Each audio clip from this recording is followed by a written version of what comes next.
Hello, and welcome to the Health Go Live webinar series. Today's episode is brought to you by our friends at UiPath. We would like to remind you that the Q&A feature is available, so feel free to send in your questions for the panel throughout the discussion. Our speakers would love to hear from you.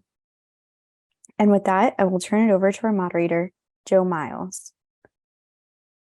Well, good morning, good afternoon, and good evening to all of you. My name is Joe Miles. I'm the Life Science Industry Director for UiPath, and on behalf of UiPath and our partners, HLTH, I'd like to welcome you to our webinar on AI-enabled automation and how it's really transforming the industry. And I think we'll have some really interesting dialogue to reflect on that.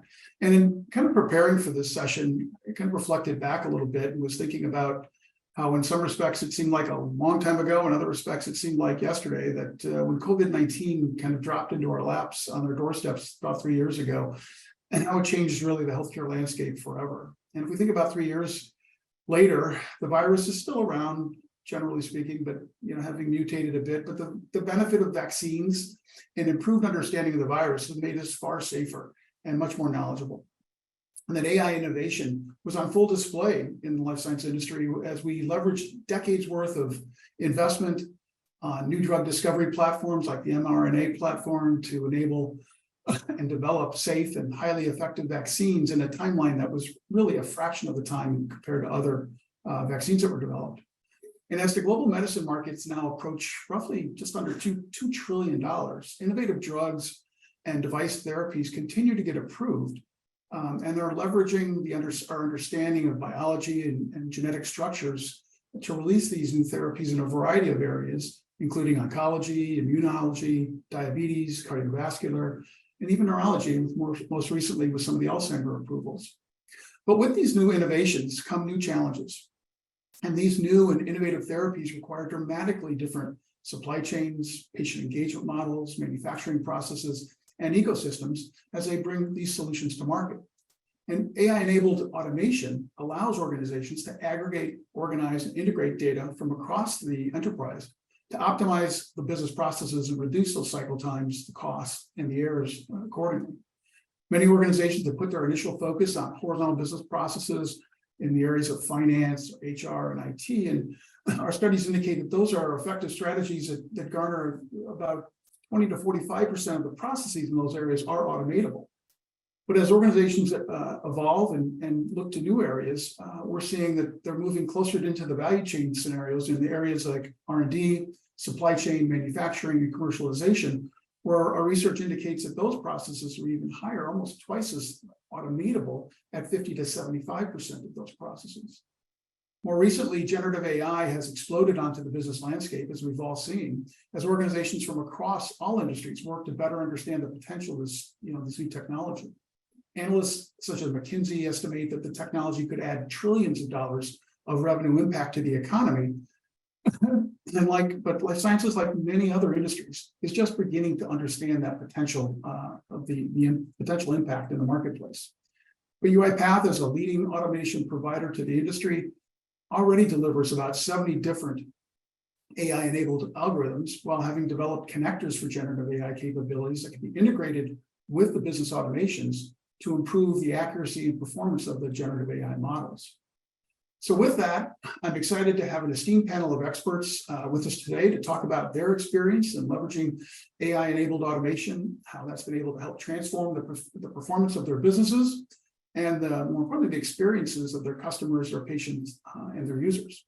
What I'd like to do now is kind of go around to each of the panelists, have them introduce themselves, their companies briefly, and then tell us where they're calling in from, and also have a fun fact about themselves just to get you a little better perspective of them. But Samit Sharifara is the lead who leads intelligent automation for Takeda Pharmaceuticals, is here today. And Samit, would you like to introduce yourself? Sure. Thanks, Joe. Hello, everyone. My name is Sumit Shrestha. I'm an RPA service owner here at Takeda. Takeda, a little bit of background in Takeda, it's one of the largest pharmaceutical company in the world, probably number one in the Asia. I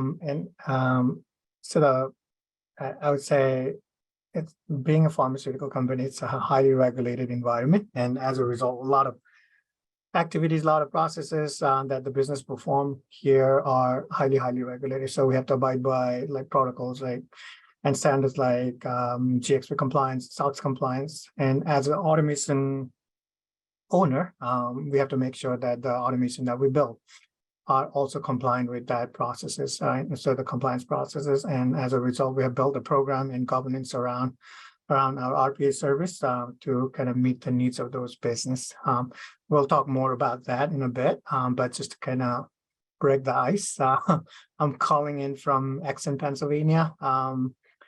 And a fun fact about me is I started my career as a video game developer. I still build video games on my free time. Love to talk more about that in a different time. But yeah, that's pretty much about me.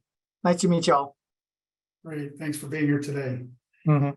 Rob Saliga is a director of enterprise solution architecture from Quest Diagnostics. Rob, you introduce yourself? Thanks for having me. Love talking about automation, my favorite topic. I'm coming from Collegeville, Pennsylvania, and I work for Quest Diagnostics, which is the leading diagnostic provider. Most people have probably had their blood drawn at a Quest facility. 1 in 3 adults across America will be or serviced by Quest Diagnostics, and over half the hospitals as well. So from a fun fact perspective, let me go. I am leading the enterprise automation program, and it's grown from its infancy to now a multi-million-dollar program in terms of cost savings and other benefits that we're providing to the organization. Fun fact for me is, and this is actually interesting because life has come full circle. My first job, I was a programmer, and my first job was actually building an RPA automation program. It was screen scraping and posting data to a back-end mainframe system. So who could have known? It's funny how that happens sometimes. Yep, thank you. Nicole Wallach is here with us. She focuses on intelligent automation and commercial strategy for Kenvue, Kenvue is a newer company on the landscape, with J&J's spin out for their consumer division. But Nicole, welcome. Sure, thanks for having me. So my name is Nicole Wallach. I am a senior manager of intelligent automation strategy for Kenvue. For those who haven't heard of Kenvue, you have heard of our brands. One of them is on this side of me, Neutrogena. As Joe had alluded to, it's a newer company that went public just a couple of months ago as part of the J&J spinoff. So all of our consumer products are now under the Kenvue hood rather than Johnson & Johnson. So it's still all the brands that you know and love. We now just have a new name under Kenvue. Where am I calling in from? I'm calling in from a small town called Frenchtown, New Jersey. It's along the Delaware River, nice and quaint and easy to walk around. And a fun fact about me, I guess I'll keep on the theme. I actually graduated with an economics degree. And through 11 years in my career, I have found myself pretty strongly placed in technology. So yeah, thanks for having me. Great to have you here. And last but certainly not least, Hussein Miraj. Hussein's a partner with Deloitte and also leads their next-gen therapy practice for the firm. So Hussein, introduce yourself. Thank you, Joe, and thank you for having me and being in such august company. Hussein Miraj, I lead our next-gen therapy practice at Deloitte, which is all things cell and gene therapy. I'm based out of Boston. I've been in life sciences and other industries from a consulting perspective for about 25 years. And prior to that, a fun fact about me is that I did textiles, and I cut my teeth in supply chain and manufacturing of textiles and weaving and spinning and dyeing finishing. And it was a fantastic learning experience, because talk about efficiencies and leaned out value chains. And so lots to learn from that industry, which I think has been largely ignored over the last few decades. Great to have you here and get your perspective as you span many aspects of the industry. So let's kick it off a little bit and maybe do some level setting for our audience. and talk a little bit about your company. How long have you been on your automation journey? How did it start? How has that evolved maybe over the years and so forth? And maybe Rob, let's start with you at Quest. Yeah, it's been a really evolving process for us, and it really started in 2019. And I would say it was more of a curiosity than anything that was planned at the level that we're at now. We had a business partner that had a rather simple use case. I want to move data from system A to system B, but the core IT, we couldn't support it at the time. There was just higher priority use cases, and she needed a very quick turnaround. So we were asked to, she mentioned UiPath. I was asked to actually evaluate the product. And, it checked all the boxes for, security, scalability, all things that I, kind of knew from my former life as a, having developed a RPA programmer. And so we brought it in, and, we were the term land and expand. We were probably the prototype for that, because that's really how it just started small. And then, when COVID came, that's when there was a very significant turning point, which hopefully I'll get to talk about a little bit later on in the presentation. But it's really been quite a remarkable journey from one small use case to now, scaling across the entire enterprise, across all business functions. Sumit, yourself, Takeda? Sure. So the automation program in Takeda started back, I would say back in 2018, 2019. Similar trajectory like Rob mentioned earlier, but we took a slightly different approach. So traditionally we see kind of RPA programs starting either in IT or finance, mostly kind of targeting unattended automation. But in Takeda, we early on decided that, hey, we need to kind of accelerate the adoption of automation, and we need to get the automation tools and technology available or get in hands of people, not just people who are like technology focused, but also in hands of the people who are mostly tied to business processes. So we kind of focus on expanding cities in that program as early as possible, as much as possible. Right? So we kind of, as the program got started, we focus on kind of leveraging the tools and capabilities that UiPath offered at that time to build our citizen development program. And we focused on kind of like, we started with a very high target of like X number of hours savings through citizen dev program in X number of quarters. And then as a result, we partnered a lot with the UiPath team to kind of build and put together I would say the awareness program, the training program to get as many citizen devs enabled as possible in the early phases. And as a result of that, we were able to enable, I would say, close to 500 citizen developers in the first year alone. And then ever since, we just kept running the program on, and now we have around 800 citizen developers. And at the same time, like we're also kind of growing our COE to help kind of build unattended use cases as well. So now at this point, we have an army of developers, like both in COE side as well as citizen development side, who are constantly building automations day in, day out. And I mean, the playing field is so huge, right? So we're constantly growing in new businesses where we have some businesses that have gone through the maturity and they are familiar with the program. They know what the offerings from the RPA are, but at the same time, there are other business units who are kind of getting started. And so now we have kind of shifted our focus from those customers over to the new customers and kind of repeating the same steps. Great. Nicole. Yeah, so as I had mentioned, Kenvue is a very new company, but we still have our roots in J&J when RPA was started. It started off as purely RPA, probably back in, same as Sumit, 2018, 2019, and had a very small handful of use cases to just show what the capabilities were and to essentially just exemplify what automation can do to save some hours for our employees. Since that journey has started, we've now really evolved into moving from just RPA to using many other technologies, again, in really strong partnership with UiPath, communications mining within natural language processing, process mining, and task mining, starting to now play along with AI and how we can get generative AI involved. Where I sit across all of the functions in an end-to-end data team. So I work with our supply chain folks, our e-commerce teams, our operations teams.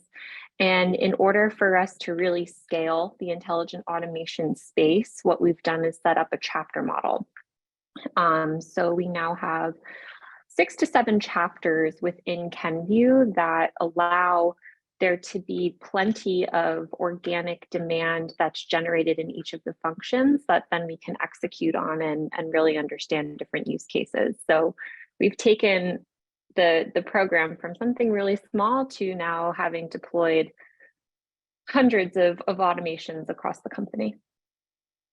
So we'll maybe come back to that chapter model strategy that you were describing as some of the other discussion points on that. And Hussein, I'm thinking too, this, from your perspective as at Deloitte, where you get a much broader view of many different companies, all somewhat intertwined in the digital transformation that they're going through, how you're seeing automation trends really across life sciences, both maybe early on and early pandemic as well as in the later last couple of months or so as we continue to evolve. Yeah. So good question, Joe. No surprise to this crew, but the life sciences industry is experiencing rapid advancements, significant shifts with a focus on personalized medicine, gene therapies, artificial intelligence. How do we get deeper into the machine learning side and, trends like telemedicine, for instance? So across the whole life sciences spectrum, we are starting to see business leaders have really lofty ambitions that require AI, data and automation capabilities to enable value. And so I think Nicole was taking an example on the supply chain side, so loved it, right? So on the R&D front, we are looking at business leaders as looking to accelerate discovery. Like, how do you reduce development time to market? How do you, how can clinical trial operations be redefined with analytic insights in trial setup, in clinical monitoring, in pathology? Nicole gave, like I said, an excellent example on the supply chain side. So how are companies thinking about intelligent automation, which can auto-regulate batch releases in manufacturing facilities, for instance? We have clients that are starting to do that. And on the commercial front, it's real-time omnichannel profiling, right? How do we sense and respond to customer behaviors with smarter content? So what does that mean for all of us? And that's exactly the stage of the journey where the industry is at right now in each company interpreting, right? I see personally a balance between core automation and AI shifting to one where it was thought as optional to where AI is now considered integral and often the focal point of an automation solutions. Because organizations, I'm sure when somebody asked Robert or Nicole or Sumit, they didn't come to them and say, we want an AI solution. They basically said, okay, how can we have cheaper solutions, faster workflows, better insights, right? And how do we translate that into automation capabilities, moving from the traditional, having a bot to execute processes that require little human judgment like RPA, to virtual assistants, to generative AI capabilities where you can have algorithms create new content, including audio, coding, images, text, simulations, videos. And that's an exciting space to be in. Some great comments. And I think as we mature and we get into we're seeing more of that, and certainly generative AI is lit the fire behind a lot of that in terms of what the potential is. But I know, Sumit, Takeda has done a lot on the citizen development side, and a lot of the citizen development strategies have gone to try to get a grassroots enablement. In so many respects, some of the scenarios that Hussein is kind of highlighting at maybe at a more very specific operational level. But Takeda has done quite a bit on that citizen development side. Maybe talk a little bit about that strategy and how you've been able to leverage that. Sure. So the model, right, so that we used was, hey, let's get the tool to the business users, like who are closest to the process. Let's get them kind of building automation. But at the same time, right, we wanted to be careful on the governance side. Like we don't want them kind of building highly regulated process on the get-go, because they're still learning how to build automation. So the guardrail that we put in early on was, hey, citizen developers, here are the tools that you can use to build automation to help with your day-to-day activities.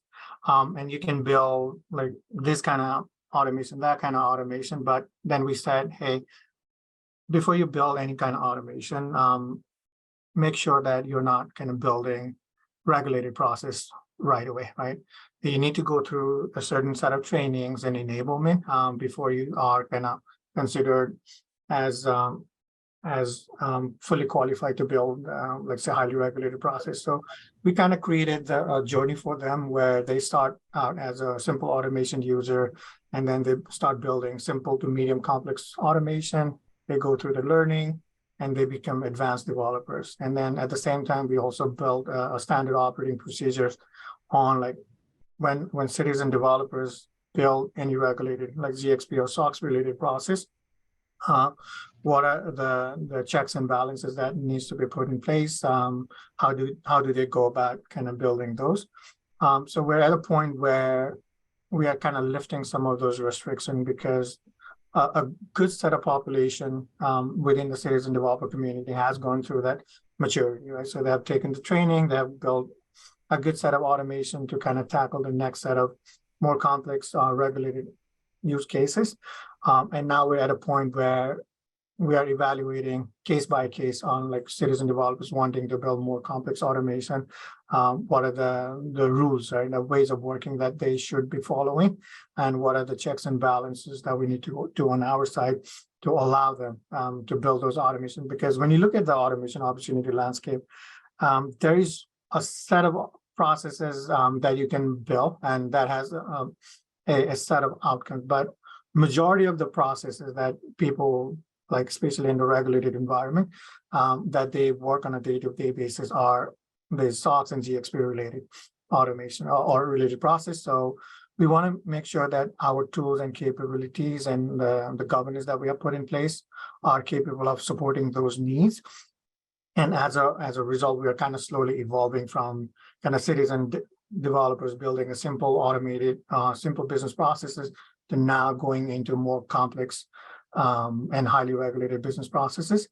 And now they have two options, right? So if the business wants us as a COE to build those automation for them, we definitely have that capabilities. But at the same time, our limitation is like we have X number of resources who can build those automation. And we really want to enable citizen developers to start building those complex automation, regulated automation. But at the same time, we want to make sure that they follow right now the proper guidelines and procedures so that they don't end up in a situation where now the compliance team looks at us and starts all kinds of questions. So that's the journey that we're going through right now. Well, tremendous opportunity with the resources in the business. At the same time, like you're saying, the governance and the oversight is critical to ensuring that. But Rob, Quest has done quite a bit with citizen developers as well, I believe. Is that you're hearing some consistencies or any comparisons? Yeah, we have, as far as citizen developers go, we cast a really wide net in how we handle automation. So we do have certain departments that have dedicated full-time citizen developers that have been very successful. We also have a core COE and an automation partner that will deal with more complex automation. So as we are getting more into artificial intelligence and custom ML models, document understanding, complex document understanding use cases, and more the AI ML related. We're using Ernst & Young as our partner there. We've been very successful with that program. And then we also have an offshore automation factory that for departments that don't want to have full-time citizen developers, but they have simple automations.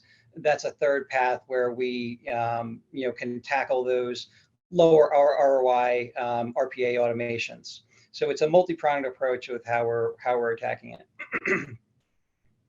Right. Yeah, it's an interesting area. So let's shift gears a little bit, and maybe Nicole, come back to you. You're at a really interesting time, right? You're spinning out from a massive multi-segment company in J&J, and really focusing now a single focus on consumer products and so forth.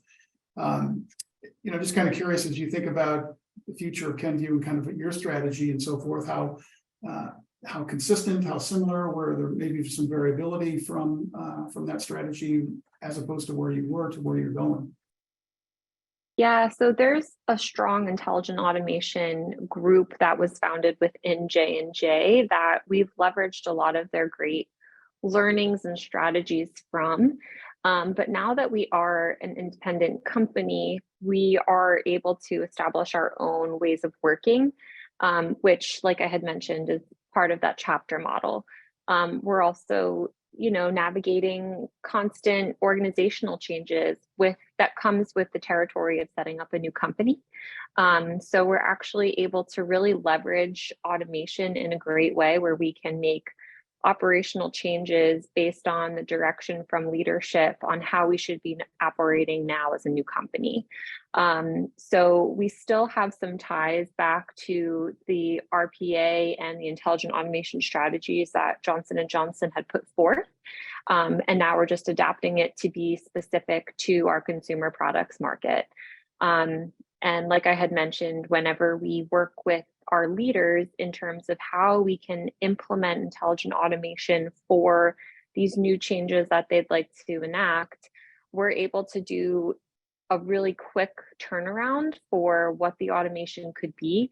And this is everything from changing certain processes as to how we get our content onto our websites, and everything going back to the supply chain model, how we can best interact with our customers and get some products out the door faster.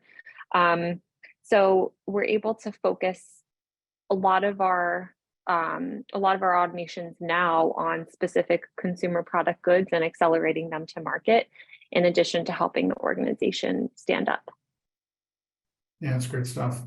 Well, Hussein, you as an individual and Deloitte as a firm spends a lot of time helping people through, various types of M&A scenarios and so forth.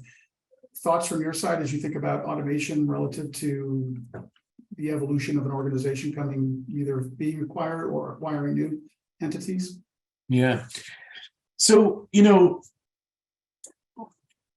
the business of drug development, deals can sometimes be just as important as scientific breakthroughs. And what I mean by that is many of today's most successful medicines, from life-saving cancer treatment, etc., may not have come to fruition and come to help patients with their lives if it wasn't for mergers and acquisitions. So the M&A side does get a bad rap with governments and others, but despite recent declines in deal volumes, the deal makers that we see are continuing to look for targets that will accelerate the push towards either patient-centric ecosystems or product-enabled services, all of which need to be driven to success by better workflows, better orchestration. So I love the example that Nicole was giving as to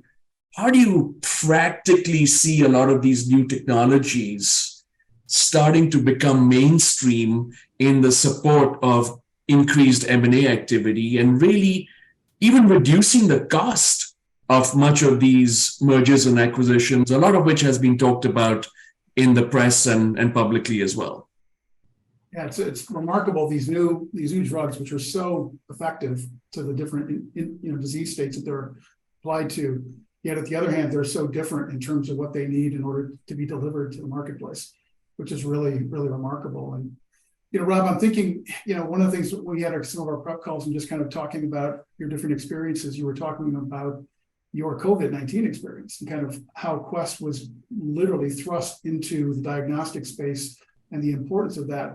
But as you kind of reflect back after a couple of years, and just kind of curious, how you were able to prioritize, and just as you went through that remarkable time, how does that impact your evaluation of priorities and value and impact as you think about your future automations? Yeah, it's a great question. So COVID really was just an extraordinary time for Quest Diagnostics.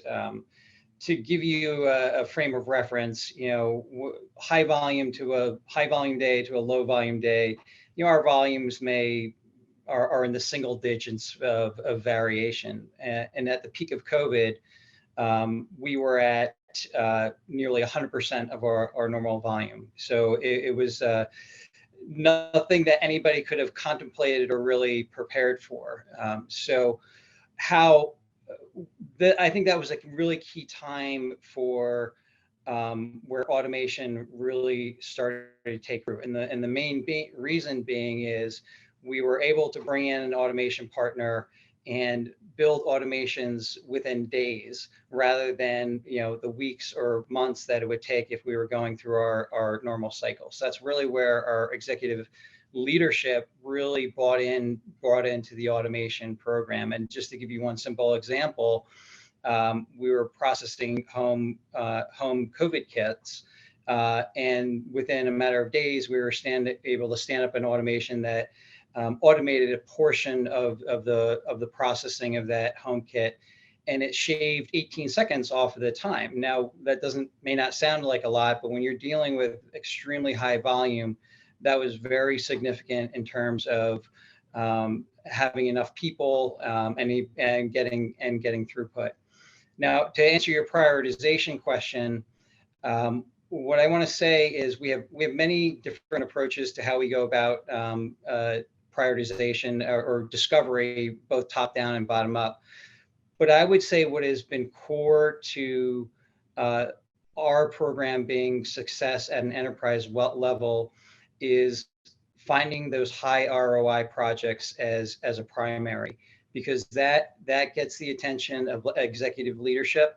And whether it's a cost savings or a revenue generation or being able to get better reimbursements on claims, all those are very, very critical to getting executive leadership at the CEO level and their direct reports to buy into the program and want to participate. So our focus always is on those high ROI. But again, as I mentioned, we have other, we're starting to turn our attention now that we are established, we're able to turn our attention to things like where we have high employee turnover, to automations that are pleasing, that take away painful tasks away from users, because we need to keep the employees happy and try to reduce that turnover.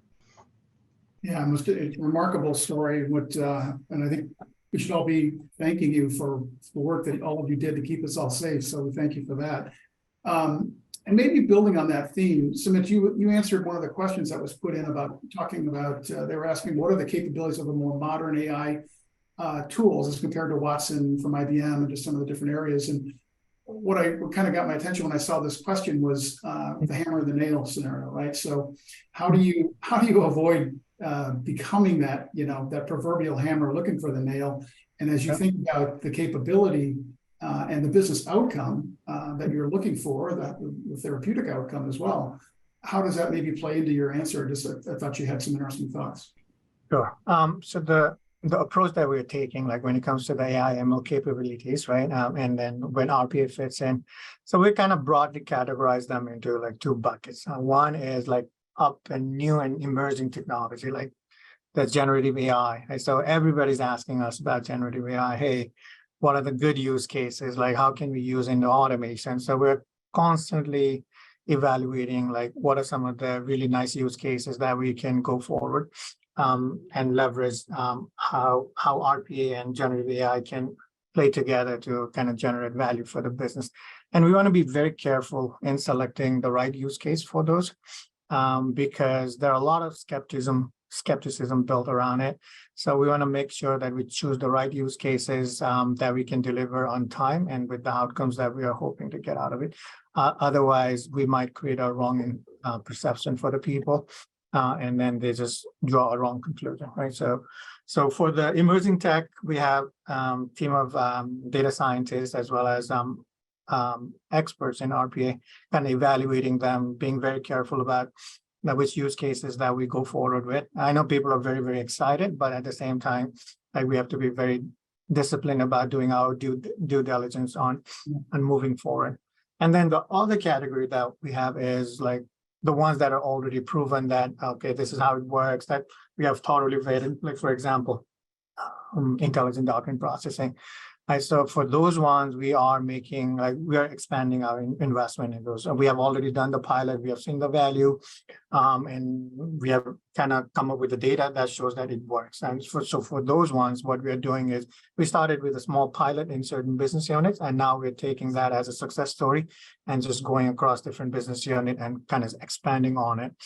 And then other technology like communication mining, and we are doing kind of control mini pilot on service tickets because we want to understand like all the volume of tickets that we get, like what's the sentiment there, like what can we like and then we're kind of scoping on the use case as well. Like, so we don't want to go boil the whole ocean because it can be very difficult all of a sudden. So we're trying to kind of isolate ourselves and focus on like one or two business KPIs, like maybe reduce the average handling time, or maybe just start with the simple routing of the request to the right team. So we are going through that pilot to kind of leverage where communication mining can help. So that's the trend we are following, right? So for the known proven technology, we are expanding our investment. For the new and upcoming one, we are kind of doing our evaluation and trying to figure out what makes sense and where to make those investments. Great. Hussein, did you have a comment there? No, I'm good. I think you wanted to jump in. Okay. Now it's a very interesting answer and a good question. Thanks for the question from the audience. Nicole, maybe come back to you a little bit. And the age-old question is always around success and how do you measure success, right? And various KPIs and so forth. In addition to the whole issue of soft benefits versus hard benefits. Maybe just for the audience, we talk a little bit about how Kenvue and previously J&J is measuring success and how you're looking at it both from a hard and soft perspective. Yeah, sure. So we also boil it down to green and white dollars. Really, a lot of where we derive our value is how much money have we saved the company or have we given back. So from a green dollars perspective, we're looking at how can we optimize or increase our revenue. That's one of our metrics. Another is cost savings. How many contracts can we cut short through an automation? Not working with specific partners. That's another one of our areas. From a white dollars perspective, we then look at cost avoidance. So rather than in signing up with a contract, we are able to do an automation. We also are looking at more from a people experience as well. So how are we making our employees and our customers and consumers' lives a little bit easier? One example that we actually automated was the send out of our customer satisfaction surveys to all the customers who have reached out to the Kenvue consumer products line. We now have that system automated rather than having people send the emails out after each interaction. We now have that process automated. So we're able to give our employees a little bit of a break and then also quickly follow up with our consumers once they reach out to us. So we look at all of those metrics, and then that's what we report up to our leadership to show how we've been progressing and then where our next opportunities are. Yeah, that's a great answer. Some interesting perspective. Hussein, does Deloitte, do you have a perspective from a best practice perspective, how you're looking at measurement and success from an automation perspective? Yeah. So, well, first of all, I'm still, processing what Rob you said about 100% change in volume, right? I mean, then managing that. So, like, it's kind of mind blowing as to what sort of issues and challenges on a scale that intelligent automation can help with, right? So that's a great example. Well, in terms of best practices, we always suggest to companies that if you want to do automation on a small scale or on a particular process or on a particular function, you can sort of jury rig that and use bubblegum and duct tape or whatever you want to, and that can be done. But the real challenge comes in building advanced intelligent automations at scale, right? So what are the capabilities that require thoughtful attention to a core set of strategic drivers? So your operating model, right? So how are your resources organized, for instance? How are your teams collaborating? How do you prioritize the flow of work? The ecosystem partnerships that you're building, right? Who are you really partnering with? And in terms of decision support or implementation at scale, the talent you have, so important, right? So what sort of talent do you need to bring into your teams or hire? And how do you increase AI literacy across the organization at the same time? So you are raising the tide for the entire, for all the boats, right? Not just a particular function or a particular group. Data and data assets, right? How do you increase the quality of the data?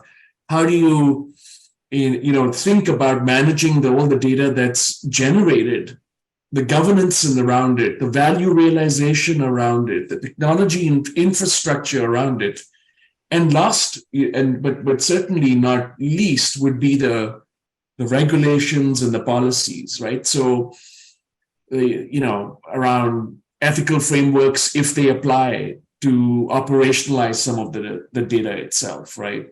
How can you lead and influence regulations and future regulations in the marketplace? So all of these things have to kind of holistically combine for you to be able to really use advanced intelligent automation at scale. Some great thoughts. And Rob, it would seem like at Quest, where you're potentially delivering life-saving diagnostics, that's a whole nother level of measurement, from that perspective, the importance of some of those diagnostics. Are you hearing a lot of consistencies from your strategies from the Quest perspective? Yeah, I think that that very, very similar to what other people have been referring to, and when we look at automation, right, we are taking a very broad perspective and looking at not a tool looking for a solution, but what are the broad business processes, and how can we automate entire business processes? And then kind of within that, you then start driving down to looking at what are the appropriate technologies and how can AI and machine learning to apply across that use case. I'm not sure I'm exactly answering your question, but I'm trying to paint a broad picture here of how we're addressing the different technologies and approach to automation. Yeah, I think it's just interesting just to hear the different viewpoints and how different folks are classifying it. There's a lot of different ways you can skin that, and it's interesting there. Sumit, any comments from your side on that one?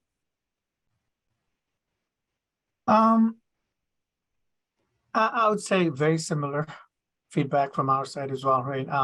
It's a topic of interest. Everybody wants to know what is the art of the possible when it comes to AI and ML within automation.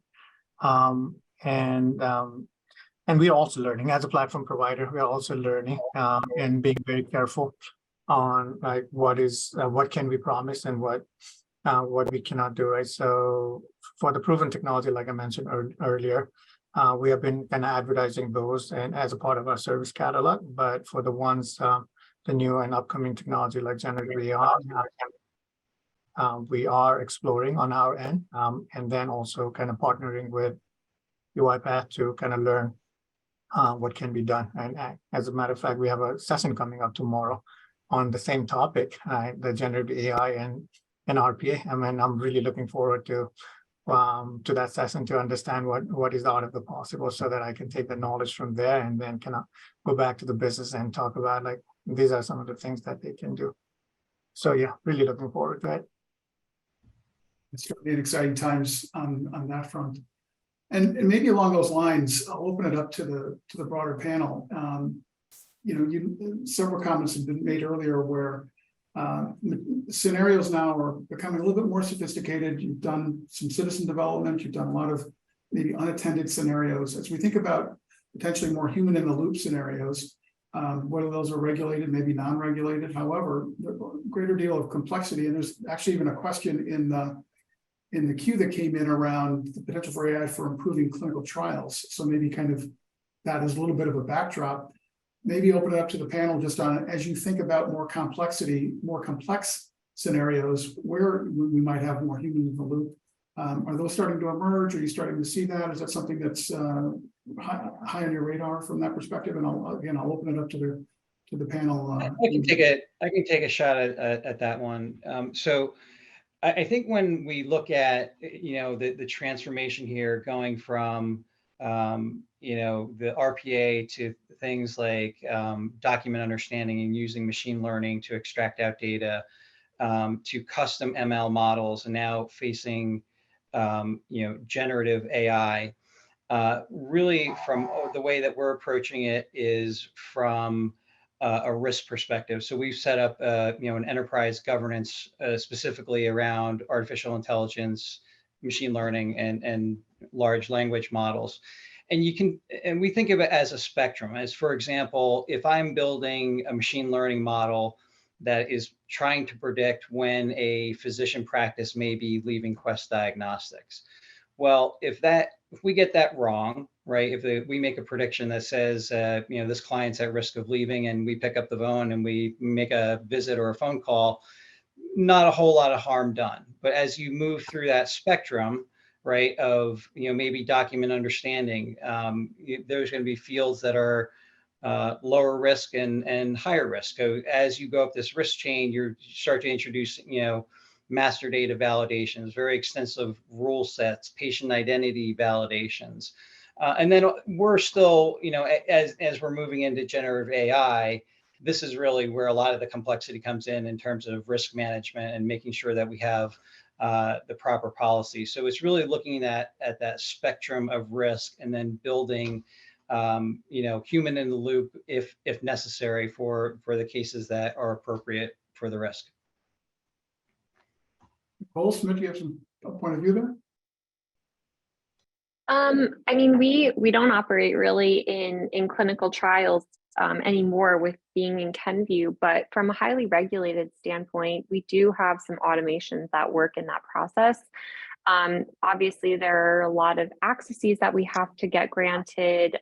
There's also conversations around, having automation be a really important journey in becoming a digital first company. So kind of breaking down the barriers to ensure that there are conversations happening to allow for automations to occur in these more highly regulated systems that we have. So we're starting to break the barriers there, but there's still a lot of learning for us to do as a new company. So one comment I want to add there is we're getting a lot of feedback from the end users when they're interacting with the automation, right? So right now, either the automation runs on its own in a server in unattended mode, or they have to run it. They have to remember to go to the tray and trigger the automation from there. So for them, interacting with the automation is a very isolated action, right? And what they're saying is, hey, I don't I don't want to remember to go and click on the automation, right? I want automation to be an integrated part of what I do as a day-to-day work. So we're getting requests from business saying, hey, I want to be able to trigger automation directly from my familiar interfaces like Teams. I do, like say 30 to 40% of my work via Teams. Why can't I just trigger automation from the Teams when I remember it, when I get a request, instead of like kind of leaving the Teams and going to the tray and triggering there? And then outside of Teams, there are other business applications, or whether it's Ariba, SAP, TrackWise, whatever that they're doing, they want these automations triggered automatically based on the context of the application. Right? So if they're submitting a form, if they're kind of entering a new supply information, they want the automation to kind of kick in directly from there instead of having them to kind of remember. So this is a type of interaction that the users are craving from the platform, where the boundary between the robot and the humans, they want it kind of erased. Right? So they want it integrated seamlessly so that like when they do perform certain actions, it automatically triggers the automation, whether it's in the foreground or in the background. And the end user experience is like just a part of the entire application, although it is done retroactively. Right? So that's the kind of feedback that we're getting right now. Now, some great comments. And Hussein, I'm looking at your answer that you typed in for one of the audience members, and talking about some of the Gen AI use cases. And I know we're seeing a lot of the Gen AI requests around, kind of what you were describing, Sumit, where how can we use that to update forms, regulatory forms, different documents and so forth, agencies. But you've listed out quite a few. So just maybe how Deloitte is thinking, yourself are thinking about Gen AI relative to automation as kind of documented in the response. So, Gen AI has the potential to act as a force multiplier for our people and our clients. And I keep telling my teams all the time, if you are not using generative AI in just simple everyday work, you are not using a force multiplier that is available to us and guaranteed our competition is. How do we reduce the burden of human interactions for many types of tasks, for instance? Is just one easy example. I've listed out a whole bunch in my answer that I gave, but how do you use Gen AI, for instance, to guide decisions or to focus on critical tasks even? Just stuff like that is so important for us to get to really start to incorporate in our daily happenings, right? Because we are at this point in the workforce, and we were facing this pre-COVID, but COVID really catalyzed this intense, massive tsunami of work, and the need to be more productive. And so as a result, Gen AI has really cropped onto the scene. It's been around for decades now, but really been starting to enter the mainstream of how we get more productive now. And we would be silly not to leverage it to the hilt. Yeah, for sure. Well, I want to thank everybody for their contributions to the dialogue today. I want to allow a few minutes, about 5 minutes left or so, just to allow you time to provide some parting words to our audience, just on lesson learned, things that important components of your strategy over the years that you've been working in this area, and just open it up. Maybe Rob, you want to kick it off there? Yeah, the one thing that really has jumped out to me as being a key success factor, particularly at an enterprise level program, not necessarily department level, but that you're really partnered. Automation is really partnered with core IT and architecture. Why is that? Because you want the UiPath platform really to be kind of sitting on top of the entire stack, so that it's not you're a rogue kind of programming group. You really want to be partnering. And what we've seen is that as we've had UiPath accepted as kind of the enterprise platform, what we see is kind of core IT reaching out to us to say, hey, we have a component of this solution that we want to use RPA for. So I think it's really, really important that whether you have citizen developers or an offshore team or a COE, that they're really partnered with kind of the core enterprise architecture, core IT groups of those fundamental systems, so that there's a real partnership in building the best use cases and automations possible. Great. Sumit?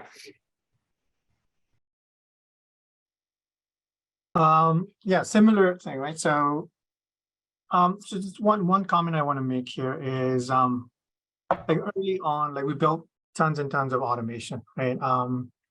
And as the team progresses, as the program becomes mature, it's okay to kind of be in a scenario where some of the automations are no longer in use because they have served their purpose, right? So we keep building new automation at the same time the business evolves, right? And as a result, some of those automations are no longer applicable. Maybe the business has adopted a new application, or they have kind of improved their process. So it's okay to have some of the processes that are no longer kind of applicable or no longer running. So you need to have that kind of mindset as you kind of run your program, where you're constantly building new processes, but at the same time, you're also getting a scenario where your automation might be just acting as a glue, right? So, and then that's the decision that you have to make, is like, how much do you want to invest, right? To like really use automation as a glue all the time, or kind of use automation as a temporary workaround, and then invest in something more permanent. So that's something that we learn as we progress. And I would say that's one of the key takeaways. That's a great point. Yeah. And it's come up quite a few times, but Nicole?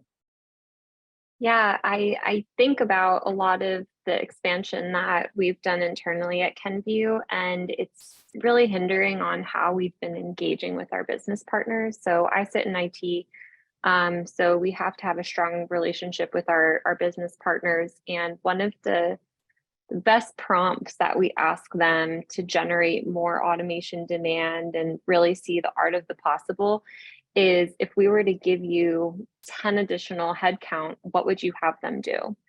And based on that dialogue, based on that question, they typically have an answer of, oh, well, we would love to get to this, but we just don't have the time. And from there, we're then able to understand, well, what are the current hurdles to get to that desired end state? And that's really where we've been deploying a lot of our RPAs, and now we're starting to explore, and I know Sumit was talking about communications mining. We're starting to introduce new technologies so that we can better meet the demands of our business partners and make sure that we're moving as quickly as they are and allowing them to move as fast as they need to. So I'm finding that engaging and developing the strategy with our business partners has really brought us to a great place with how we were able to expand our company and our program. Great insight. Hussein, final word with no time left. Well, first of all, I just love learning about this space all the time. Please continue to learn is what I would advise the audience. Curiosity, things are going to be exponentially just sort of moving in a fast and sort of a hectic direction. Technology is going to be exponentially just improving. So just to keep up with it is going to be a massive task in its own, is the number one piece. So always be curious in this space. Number two, I would say, think about the organization, not just your group, not just your team. If you are not driving, AI literacy in the organization, then eventually it's going to come back and bite you, because you've got to create that demand. And with that demand, your group is going to be more successful.